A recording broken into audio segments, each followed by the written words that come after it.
ಮತ್ತೂರು ಕೃಷ್ಣಮೂರ್ತಿ ಇನ್ನಿಲ್ಲ, ಉಸಿರಾಟದ ಸಮಸ್ಯೆಯಿಂದ ಬೆಂಗಳೂರಿನಲ್ಲಿ ನಿಧನ, ಗಣ್ಯರ ಕಂಬನಿ.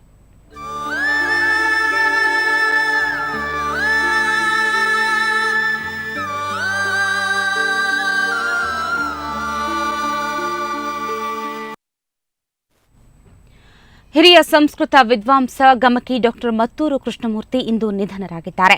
84 ವರ್ಷ ವಯಸ್ಸಿನ ಮತ್ತೂರು ಕೃಷ್ಣಮೂರ್ತಿ ನಿನ್ನೆ ಉಸಿರಾಟದ ತೊಂದರೆಯಿಂದ ಬಳಲುತ್ತಿದ್ದರು. ತಕ್ಷಣ ಬೆಂಗಳೂರಿನ ಖಾಸಗಿ ಆಸ್ಪತ್ರೆಗೆ ದಾಖಲಿಸಿದರೂ ಚಿಕಿತ್ಸೆ ಫಲಕಾರಿಯಾಗದೆ ಕೊನೆಯುಸಿರೆಳೆದಿದ್ದಾರೆ. ಸಂಸ್ಕೃತ ಗ್ರಾಮ ಶಿವಮೊಗ್ಗ ಜಿಲ್ಲೆಯ ಮತ್ತೂರಿನಲ್ಲಿ ಜನಿಸಿದ ಅವರು ಸಂಸ್ಕೃತ ಸಾಹಿತ್ಯ ಲೋಕದಲ್ಲಿ ಅಪಾರ ಪಾಂಡಿತ್ಯ ಹೊಂದಿದ್ರು. ಅನೇಕ ಕೃತಿಗಳನ್ನು ರಚಿಸಿದ್ರು. ಜೊತೆಗೆ ಭಾಷಾಂತರ ಪ್ರವೀಣರು ಕೂಡ. ಬಿಬಿಸಿ ವಾಹಿನಿಯಲ್ಲಿ ಅವರು ನಡೆಸಿಕೊಟ್ಟ ಭಾರತೀಯ ಹಬ್ಬಗಳ ಕುರಿತ ಉಪನ್ಯಾಸ ಅತ್ಯಂತ ಜನಪ್ರಿಯವಾಗಿತ್ತು. ಪದ್ಮಶ್ರೀ ಸೇರಿದಂತೆ ಅನೇಕ ಪ್ರಶಸ್ತಿಗಳು ಅವರನ್ನ ಅರಸಿ ಬಂದಿದ್ದವು. ಭಾರತೀಯ ವಿದ್ಯಾಭವನದ ನಿರ್ದೇಶಕರಾಗಿದ್ದ ಅವರು ಅನೇಕ ಗೌರವಾನ್ವಿತ ಹುದ್ದೆಗಳನ್ನು ನಿಭಾಯಿಸಿದ್ದಂಥವರು.